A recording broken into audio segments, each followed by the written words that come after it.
Hey, everybody, we are live and it is Thursday night with your boy, the Veep, in the building. How is everybody doing? Welcome to Implosion. For those that don't know, Implosion is more or less talking about the power within, not an implosion, but an implosion. We want to know what made you do this decision or that decision or make you excel. What was the power within that made you reach to the successes that you have? But listen, tonight, another one that is an amazing artist. I'm gonna just give you a little bit because I literally kid you not. We have rows and rows and rows of his bio. It's about a couple of pages short of, what is it, War in Arms? I forgot the name of that book, like 800 pages, but I'm kidding.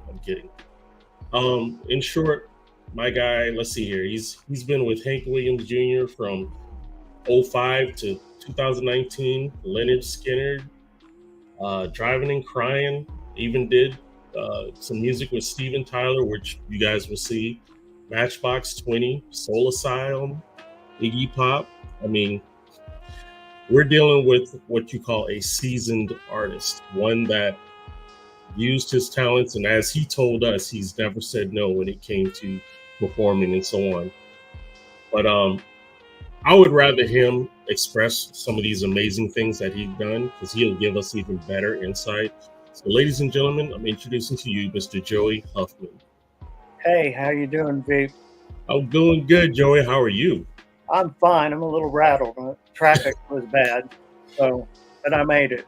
Traffic can do that to you, my friend. First and foremost, thank you so much for your time. We appreciate you to come hang out with us. And look, Aviva Sings Out says, I'm here for Joey. He's a rock star. All right. Accidental rock star. That's my book is East of the Sun, Memoirs of an Accidental Rock Star. Great title. And we will talk more about your book, most definitely. So, Joey, do us a favor. For those that don't know you, tell everyone, who is Joey Huffman? I'm a guy that grew up in Eastern Kentucky and knew at an early age that I had to get out of there if I wanted to do music. I knew at 6 that I wanted to do music as a job, and I left when I was 16 and went on the road with this band Wild Cherry that did play that funky music. White Boy. I was 16 and out on the road with them, and I've not looked back from there. I got out, and I've had an incredible career, and I feel like I've done so well, and I've got a studio called Soapbox Studios here in Atlanta, Powder Springs, and I feel like I've had such a great career. It's time to give back a little bit, like maybe take some people under my wings and produce some, give back. Very and I'm also playing. I play live and play with various bands, and I'm in the studio. I do sessions. Files that are sent to me. I do sessions in the studio. I do sessions at home. I keep pretty busy doing that. Okay. So, Joey, let me ask you, what is your instrument of choice? Oh, I'm a piano and organ player. Piano and B3. Okay. But you're not limited to just piano. No. I've got all kinds of synthesizers and modular synthesizers, and I got a Mini Moog. I bought one in 1979, and I bought my Hammond B3 in 1979. I still Man, have them. I didn't sell them didn't when need they to get rid of them. became uncool, but they became cool again, and they're worth more than I paid for them now. So Exactly.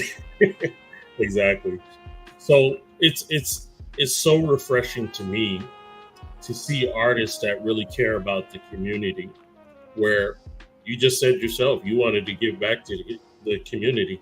Tell me why does that mean so much to you to give back to the because community? the community gave so much to me, Mhm. and although I never missed a benefit or whatever, Mhm. I had a tumor in 2014, or that was operated in 2014. In 2013, I was diagnosed, and I didn't have health insurance, Mhm. and I was lucky to find Tatum Alsep at uh, Musicians Health Alliance, and she talked to the doctors and neurosurgeons and talked to the hospital and got me insurance, got me on, and I was able to have brain surgery in 2014, Wow. um, and I was on the road in a month. I, I, I Wow. and so I like to give back, and they gave me such a good benefit.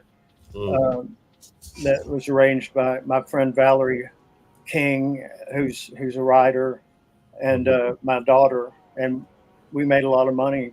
A lot of artists came out and supported me that night, and it's changed the way I think about my life and how I treat other people and just all around. Man, uh, Miss Aviva sings out, says, "Don't look into Jory's glasses; it will take you somewhere." That's Aviva. I work Joey, with Aviva. She's a gotcha. wonderful talent. She's a great singer and a great songwriter. That's And awesome. Having your own tribe backing you up. I love it. I love it. So let me see here. I did not bring up my questions. Give me 2 seconds, Joey. All right. Let me ask you this. How's your approach to music and your instrument evolved over the past, what would you say, about 2 decades or so? yeah, three maybe. Really? Okay. I left Um, home when I was 16. I'm like 61 now. So okay. it So goes, how has your approach to music and your instrument evolved over the past, let's say, 3 decades? And what pivotal moments influenced these changes? um, I'm I'm influenced by Ian McLagan, by the Faces, and um, oh, I can't remember his name. Uh, Keyboard player for the Rolling Stones, Mick. Um, oh, how can I forget him? But he played on everything. He played a piano on everything, and I was influenced by them. And Okay. uh, you know, in the '80s, I was into synthesizers and Mhm. sequencing and all that stuff. And uh, we kind of had a record deal. We were signed by Clive Davis, this band called Witness, in 1986, and we made a record. And a lot of people played on it.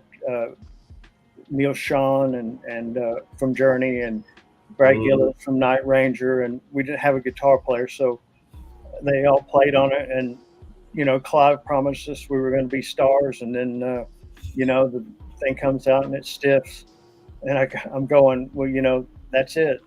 That's the fruit of my fruition.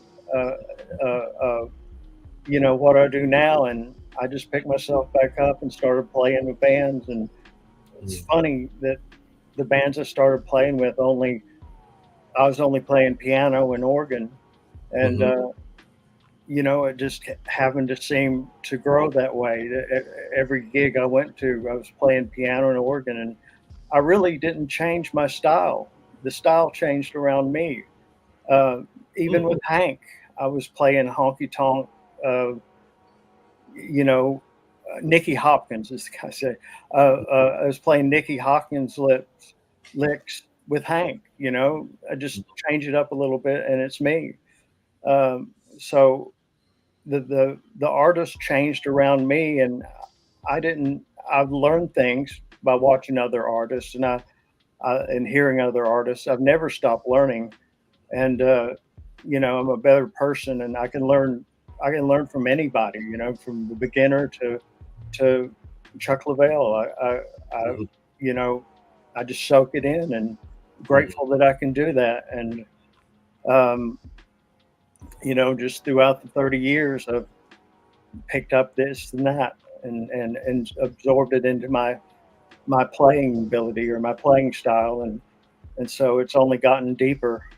And Nice. I learned to be I learned to be dynamic Mhm. about halfway through it. I was beating the crap out of the piano, and and realizing that I couldn't get a solo heard if I was banging the piano the whole time, and so I Mhm. learned to play with dynamics about 15 years ago or so.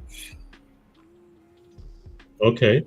So, with you having 30 years of touring, playing for other bands, and so on, I know this question is going to be big for all those who love a good story. So, can you share a specific performance or a recording experience that had a profound impact on your musical journey, and why does it stand out? I In 1994, I had the chance to record with Mick Jagger, and it was just he was in town, and he asked his guy to set up. He wanted to play with a real band. He didn't want to use drum machines or anything, and he wanted to demo his songs. So my friend Billy Pitts, who played drums, came in. I came in and played piano and organ, and Pierre, Mick's guy, played bass, and Mick came in with the guitar, a couple of guitars, and we set up a semicircle with Mick at the center. Hmm. He would show us his songs, and we'd learn them, and we put them down. We put down 25 songs in 3 days, uh, Wow. just to that.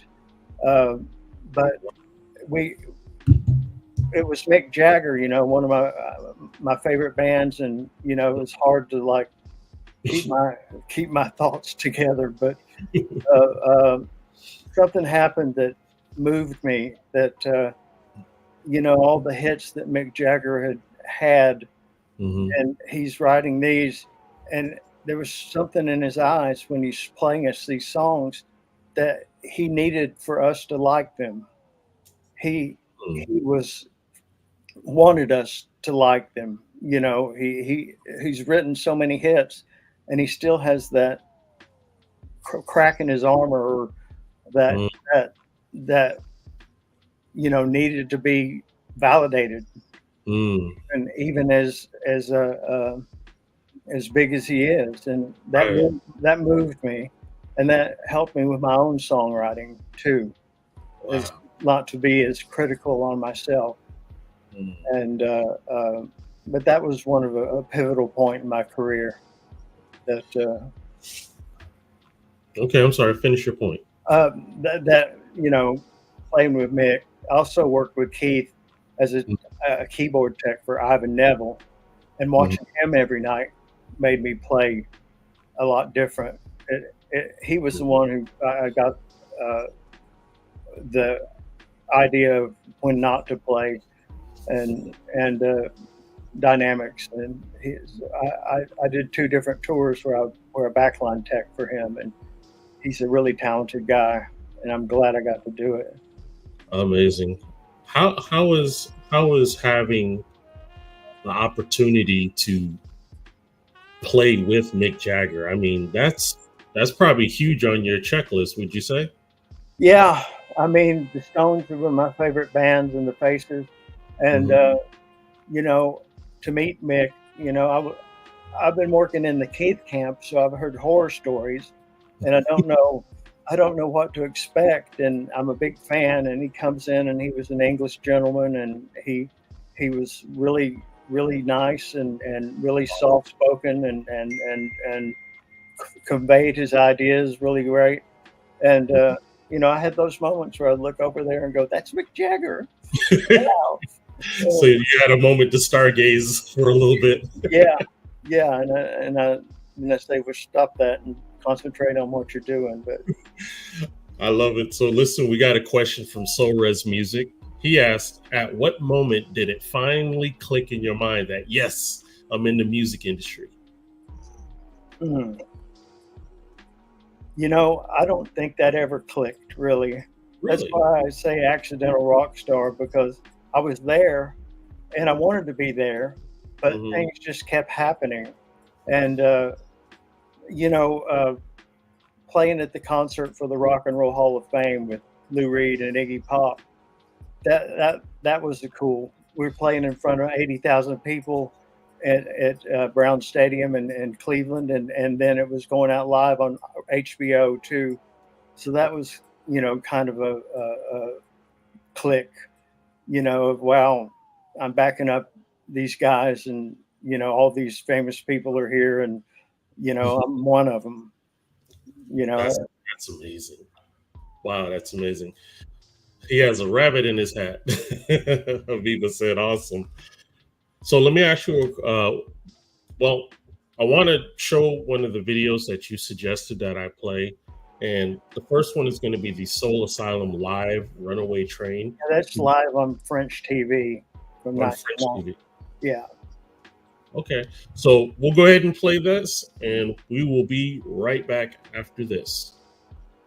Call you up in the middle of the night, like a firefly without a light. You were there like a blowtorch burning. I was a key that could use a little turning. So tired that I couldn't sleep. So many secrets I couldn't keep. Promised myself I wouldn't leave. One more promise I couldn't keep. It seems no one can help me now. I'm in too deep, there's no way out. This time I have really led myself astray. Runaway train, never going back. Wrong way on a one-way track. Seems like I should be getting somewhere. Somehow I'm neither here nor there. And you help me remember how to smile, make it somehow all seem worthwhile. How on earth did I get so jaded? Life's mystery seems so faded. I can go where no one else can go. I know what no one else knows. Here I am, just a drowning in the rain. Get a ticket for a runaway train, and everything is cut and dry. Day and night, earth and sky. Somehow I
Amazing. That was great.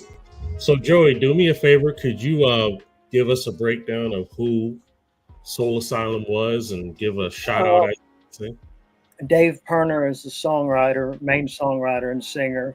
He's Hmm. still out doing it as Nice. Soul Asylum. But the guitar player Danny Murphy, he quit a few years to sell antiques. But he's a really talented guitar player and also a songwriter.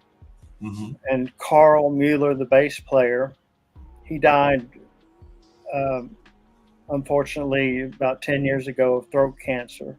Mm. So I don't know the new guys Dave has playing with him, but and then Sterling Campbell was after Soul Asylum was playing with David Bowie, and then David Bowie passed away, and I haven't talked to Sterling to find out what he's been doing. But and Hmm. the drummer in that video was replaced by Sterling in 19 when we did the Let Your Dim Light Shine record. His name's Grant Young, and he's a firecracker. He was he was always the life of the party. Hmm. But Awesome. I And keep this- in touch with Dave on the phone uh, about once a month, and he when I had that tumor, they did a benefit in my hometown of Pikeville, Kentucky, and he came and played it. He just for his plane ticket in, and he came and played it, and just solo and in front of a crowd, and he's just a very nice guy, very down to earth. That is awesome. So let me ask you, looking back, are there any moments of doubt or challenges that you faced in your musical journey, and how did you overcome them? Well, I battled with drugs pretty Hmm. much um, all my career until uh, and they didn't affect the way I played, uh, so I got away with it. But in 2004, I was unemployed and doing a bunch of drugs with a Hmm. girl that I was living with, and realized I hadn't done anything but mix a record that never came out that year. And I had a moment of clarity and sat up on the couch and said, I got to quit. So I quit cold turkey in 2004 Hmm. and don't do drugs anymore. I mean, I, I laid down and slept for about 5 days and then woke up, and I wasn't addicted to anything. I wasn't, uh, they say like 1 out of 10 meth users gets free from it. And I guess I'm one of the 10, Wow. one of the, not one of the nines but I'm bipolar too. So I was self-medicating kind of, I learned later after I got diagnosed with bipolar disease. Hmm. So, uh, and then I like to have a little drink before I play, but not a lot. But I just take my medication for the bipolar disorder, and that's all I do. Even though at my age and it's still around, Yeah. you know, sometimes it's I have to get out of the room or get out of the party. Hmm. So you would say there is always something that you always have to fight to keep going forward. Would Yeah, that be about right? the music business is a hard, stark business, Mm-hmm. and it's always you know, you have to think for people sometimes and make them offers and call people every day and let them know you're still alive, or they'll forget about you, or Wow. think poorly of you. Like, some people still think badly of me to this day because of my drug use back in the 90s, and uh, uh, you know uh, there's several friends I've lost, and I feel bad about it, but you Hmm. know I did what I could, Hmm. and uh, I'm happy now. Yeah. I have a family member that I'm real close to that battles with bipolar, and It is an ugly disease because people label you. Yeah. And Yeah. I'm sure you heard that C word more than you cared to. Yeah. Yeah. And I know that she did. And she's lost many people and she's gained some really quality people too. So let's just say that was the trimming of the fat so that you have some Right. people around you. Well, I really wouldn't change anything I did because it's kind of what made me who I am. Mhm. And I'm happy now. You know, the work started coming in again, like after COVID. Mhm. And, you know, I'm just happy to be able to do what I do and get paid for it and have a Yes, sir. blast. So if I may be so bold to ask, like Blast, which is our company, we actually created it during the COVID time. What were you able to keep yourself busy with during COVID? I locked myself up. I only went to Kroger to get groceries, and I didn't get out and go anywhere else. Mhm. And I did do some sessions where people sent me files, and I did a few sessions, but you know, it hit hard here in Atlanta. It hit hard everywhere, and it was scary. And it was one time in my life that I was unsure what was going to happen. Mm-hmm. You I know, agree. Not knowing is scarier than facing the demon head on. Yes, sir. We created Blast so that the love of music and the interaction with people wouldn't stop. And fortunately, we were able to go back outside again. But we did not know if this was the new norm. Yeah, I mean, it could be. Yes, sir. It was a scary time, and you did a really good job. Thank you. Opening up this platform and keeping busy and letting people talk to each other and communicate. Mm-hmm. Something I did was people were going on live on the internet, like Facebook, and they were going live, and I would search through and listen to people playing live, and looked for artists to work with. I met Aviva that way, and I sent out text messages and emails to people I liked, and I got to work with some really cool people because of it. But and sometimes I'd play piano along with somebody who I was digging. They couldn't hear it, but it was for me. And I it helped me get by. Yeah, indeed. So what I'm going to do right now is I'm going to take our half point time early. And what we do is Blast was built to help independent artists gain exposure. And we're going to highlight one of our artists. Her name is Kelsey Montanez.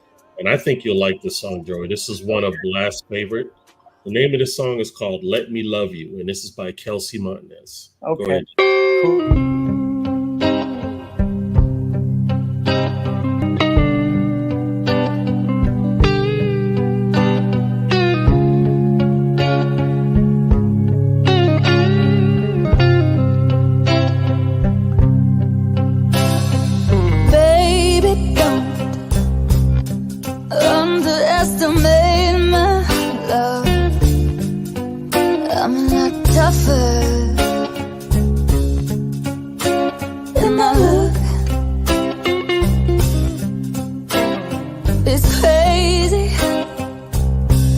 What they say about me.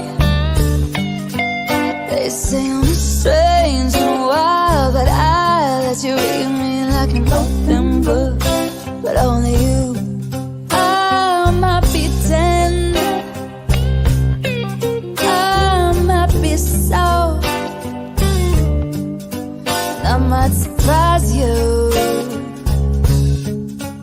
with how hard I go fight for your love. Baby, I want ya, I gotta have ya. Baby, I need ya. If you let me love you,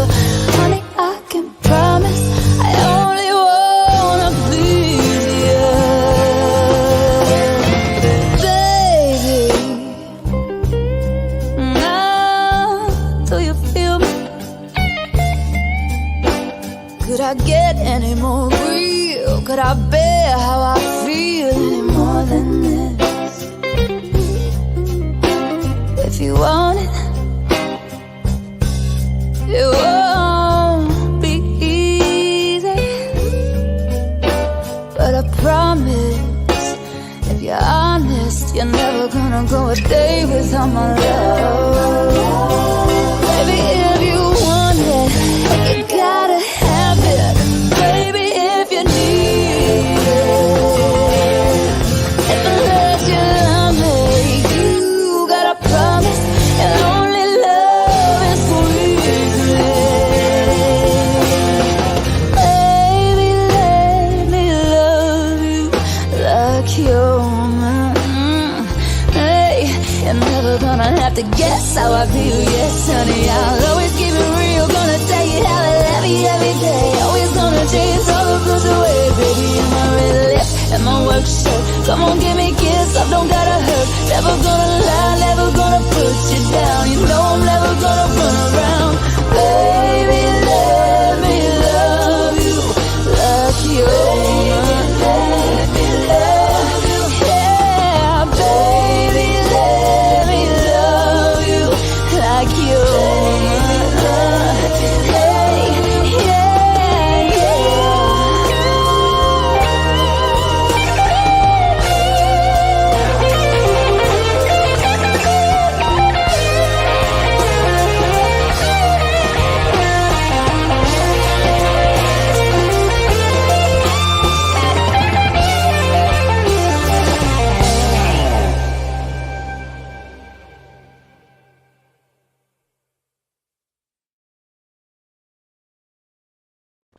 Wow, Yes, she's yes, great. indeed. That is, I lovingly call her my Pat Benatar 2.0. That is Kelsey Montanez with "Let Me Love You." And It if sounded, you it go ahead, sounded like it was recorded at Muscle Shoals or something. It was like that kind of vibe, you she's know. she's based in Chicago, so Okay, she's got a real bluesy flavor for sure. She's amazing. But let me finish this spiel real quick. If you're an independent artist or a spoken word poet or even an up and coming comedian looking for some exposure, you can go to blastmusic247.com and register for free. Now, listen, Blast needs the fans. So if you love great music, just like that song you heard from Kelsey Montanez, you can go to, yes, Miss Lena, that's your song. We can go to blastmusic247.com and register as a fan and have access to hundreds and hundreds of great independent music. Blast, that's changing the industry one artist at a time. All awesome. righty. Thank you. Thank you so much. And before I go too much further, I wanted to also bring everyone's attention to the CD that is called Broken Treasures. You Hold the Key. This is a product from the Voices Against Trafficking, where the pre-order is available now. You can go to voicesagainsttrafficking.com/shop and take a look at the various ordering options that they have for the pre-order. And let's take advantage of it, because the funds will be used to help educate and to help prevent trafficking, as well as help those who have been trafficked and help bring them back into society. So it is a good cause. All Yes, righty. it is. So I have a question here for you, Joey. Is there any genre of music that has an effect on you more than anything else? I've been really into Americana lately, Mm-hmm. and that's a broad spectrum of music. I mean, it's everything from Soul Asylum to Johnny Cash. You know, is considered Americana. One of a couple of Taylor Swift's records a couple or 3 years ago. I forget the name of it, but it came out and it was like really Americana, and I really liked it a lot. I listened to it about every day for a while, and it was really good. Of course, good old, soulful rock.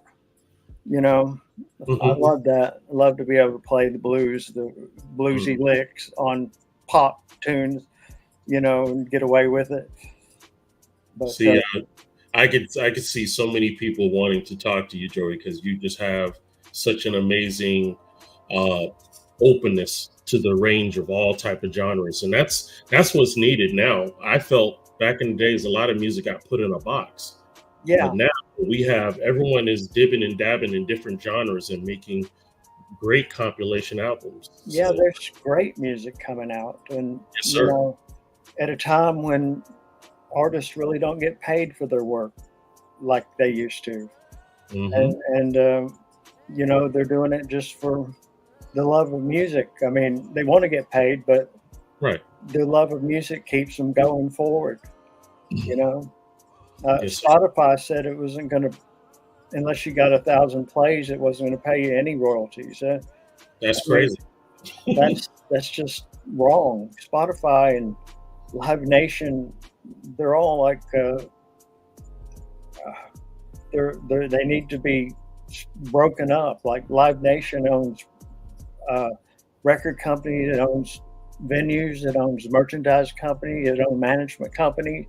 Hank's manager, I found out, sold his company to Live Nation and just stayed on to run the thing, And so if they're a monopoly, they own everything. So they own venues. They say, well, you play our venue for this price, and we'll pay your single.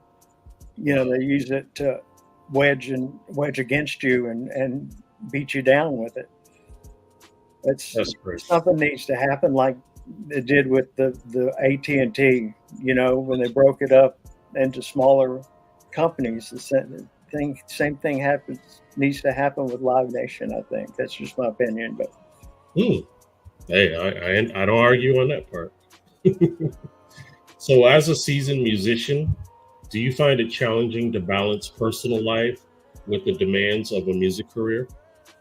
well, I guess it ruined a marriage of mine, Mm, and we're friends now. She's still friends, but I was gone for like 10 months out of the year, probably all of 1990. So we just grew apart, and mm, it's.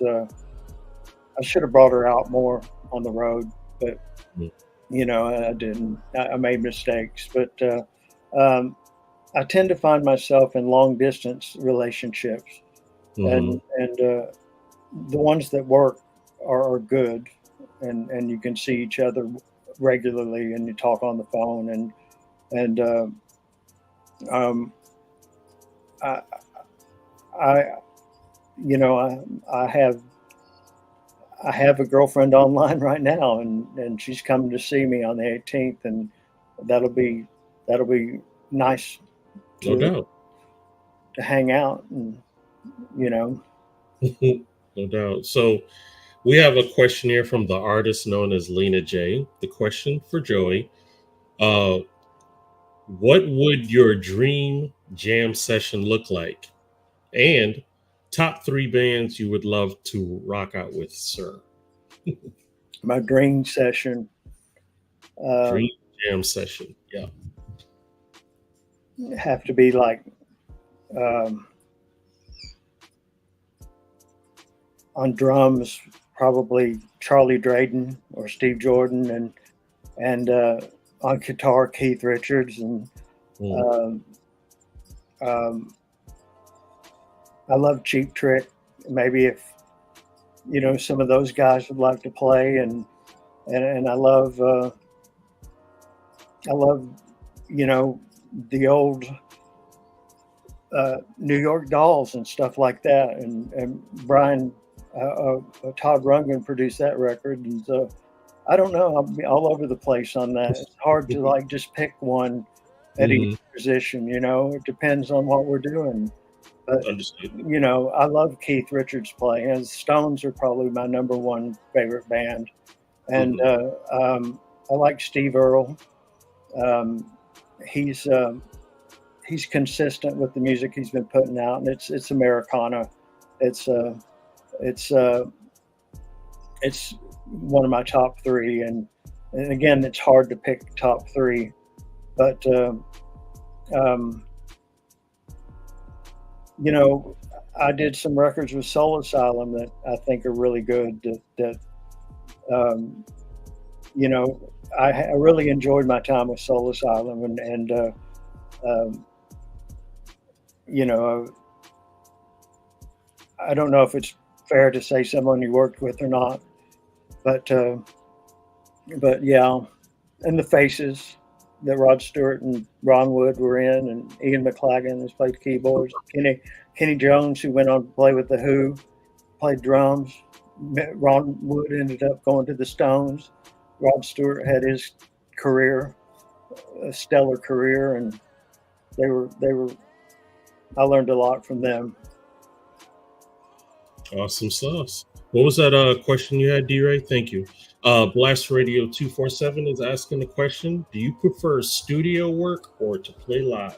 Well, I came off the road with Matchbox 20 in 1999, and I started a studio where I was partners with Jesse Dupree from Jackal. And I went 4 years, I was just producing and recording. And I realized that playing live was something that I needed to put back in my life because it's a completely different energy. I mean, the creativity of a studio, I really like, and I really like seeing the end product. But there's a instant gratification that you get playing live for people, you know, and you get to play things that, uh, you know, and you can connect with the audience and you know, get that. I love to travel too, so uh, uh, So I both work. like being on the road. You get into a vibe of you know, where they slip a piece of paper under your door at 6 a.m. At the hotel, and you get it, and it says something that tells you what you're going to do all day, so you don't have to think. You just meet the bus at noon, sound check at 2, catering, meet and greet, stage, back to the hotel, and then the bus to the next venue, and then repeat. Wow. You get kind of used to that. I can understand it. I can understand that. So the question I have is, how do you approach collaborations with other musicians, and what qualities do you think are crucial for a successful music partnership? When I make a record, when I produce a record, I make the artist record, not the Joey Huffman record. And so you have to listen to the artist and what they're saying, and you know, take it into a direction that they're comfortable with. I don't want them to do a record with me and then it be all about me, and then them not like it, or then there's something about it they don't like. So during pre-production, we arrange the songs, and sometimes I'll collaborate. I'll write a bridge, or I'll finish, you know, some lyrics, or you know, but always with the artist's input. And you know, I say in the studio, if I suggest something, I say try it, at least try it 1 or 2 times and see how it sounds if the artist isn't going for it. And if they don't like it, you know, why, you know, just because I think it's better, maybe, you know, the artist gets to say more of their, you know, more of them comes out. So that's my thing on creating and writing with the artists. I'm really good at collaborating, and I'm better at collaborating than kicking my own ass to write music. But I enjoy it. I really enjoy it. Okay. Well, I know here at Blast we have many artists that would definitely love someone with your depth and width of music knowledge, and I know after the show we would love to just pick your brain for a little bit, but just amazing stuff. So what I'm going to do here, we're going to show the clip of Steven Tyler and Buddy Guy. Is that correct? Yeah, blues player Buddy Guy. He was who influenced the Stones and Eric Clapton and Jeff Beck. He was there's a story they tell that Jeff Beck and Jimmy Page and Eric Clapton slept in a van outside Chicago to see Buddy Guy play the next day or night, and he was there and he was playing a Strat, and he says, I was playing a Strat because it was the easiest thing on my back and it's the lightest guitar I could get. But the next day, Jimmy and the guys went out and bought Strats. Started playing Strats because of Buddy Guy doing it. That's cool. Are you're playing the keyboards for I'm them playing as well? piano on this, yeah. Alrighty. So again, it's Hank's band backing him up. okay. So this is Steven Tyler, Buddy Guy, and of course Joey Huffman is playing keyboards. Go ahead, D-Ray. Please welcome Steven Tyler and blues guitar legend Buddy Guy.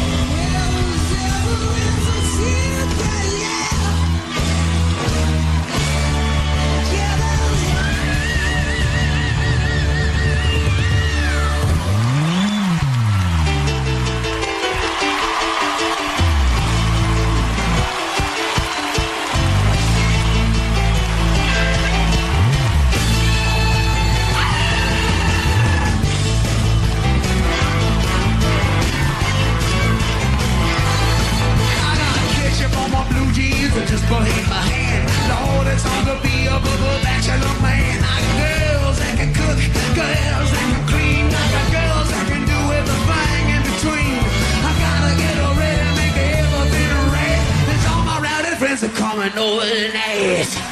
Do you wanna drink? Do you wanna party? Yeah, we're talking about Hank. Yeah, this party's started. We cook a pig in the ground, on some beer on ice.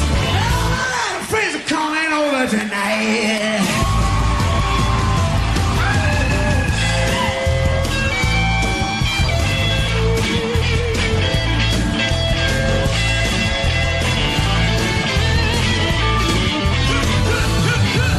Now my body pays out in the woods. It's a long, long way from Hollywood. But I got some Nash Queen out on the floor. And old Mississippi just walked through the door. Got a little whirlpool made for 10. You can jump out, I can jump in. You can do anything that you wanna do. But don't step on my cowboy boots. Yeah, do you wanna drink? Do you wanna party? I know they're talking about Hank. Gotta get this party started. I cook a pig in the ground, got a beer on ice. All my rowdy friends are coming over tonight. Do you wanna drink? Do you wanna party? Yeah, we're talking about Hank. Get this party started. We cook a pig in the ground, we got some beer on ice. All my rowdy friends are coming.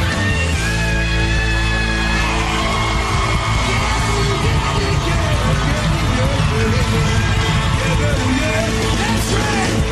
Do you wanna drink? Yeah, baby. Do you wanna party? This is Rockin' Randall Hank. I'm gonna get your ass kick-started.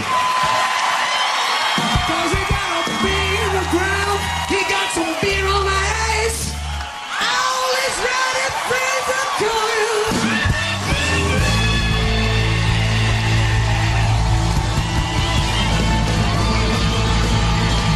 Mr. Buddy Guy! Mr. Buddy Guy!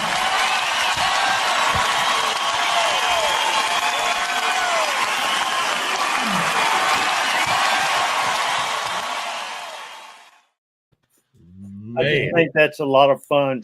That was a lot of fun had that night.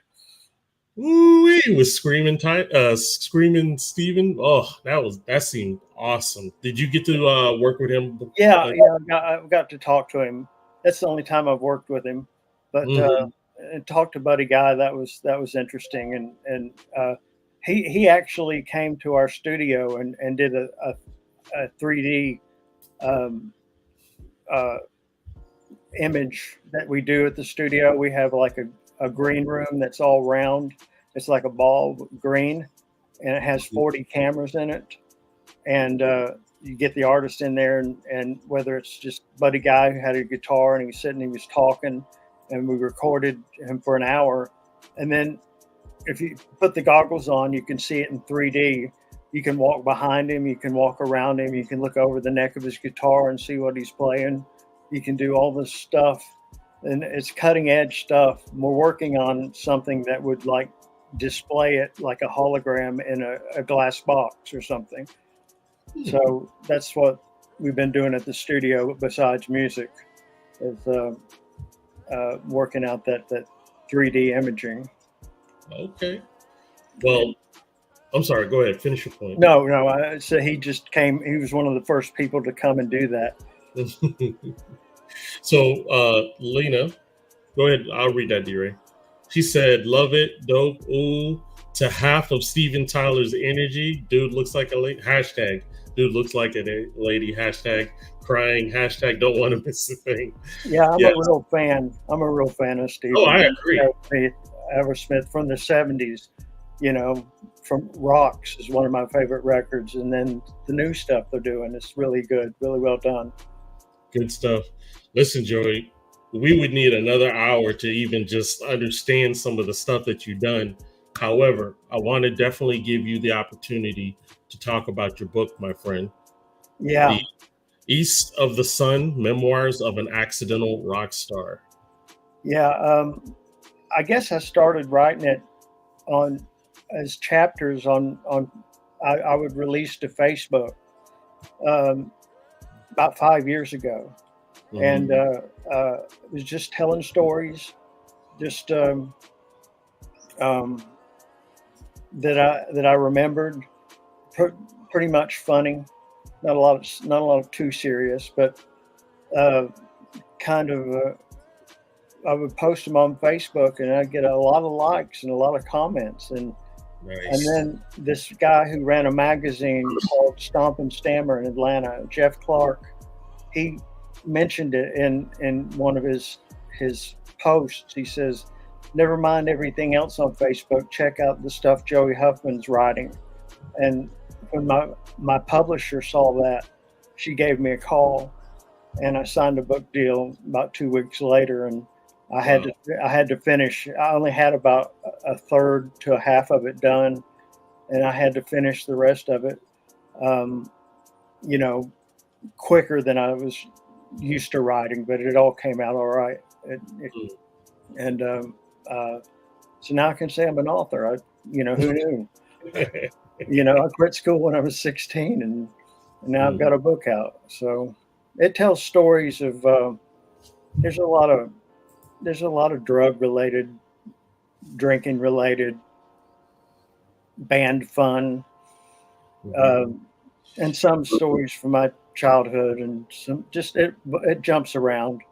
But I used everybody's real name, and I didn't hold back. And if you were there at the party, don't say you weren't doing acid. Oh boy. You were. And this is the way I remember it, and you write your own book if you don't remember it this way. There it is.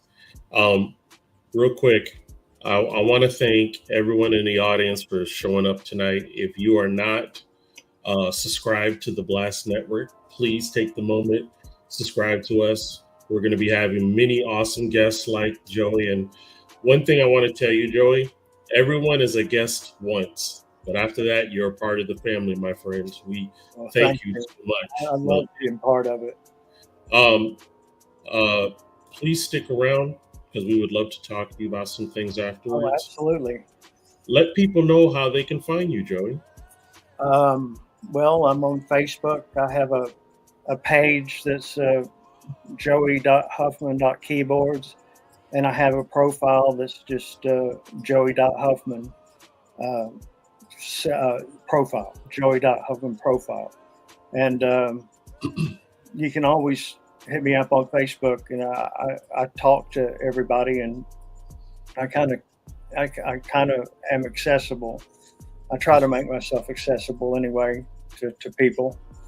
It helps find jobs, and it helps the wheel spin. You know, you just talk to everybody and be nice to everybody, and you know, be kind and gracious and thankful that they're there and want to talk to you. Yes, indeed. Again, Joey, the honor is mine that you took the time to come hang out with me and share some of these great memories and stories. Well, thank you for having me. You are welcome. And anytime, if you've got any new projects coming out and you would like us to shine the light on it, we'll be that beacon of light. Okay. Everyone else, thank you for coming. And let's see, I believe we do have another guest next week, and then we'll be heading towards the holidays, and then we'll be back in 2024. Time is just can't believe it. Yes, indeed. So again, thank you everyone for coming. We will see you next week. And remember, please be kind. Celebrate the difference to make the difference. I'll see you. Peace.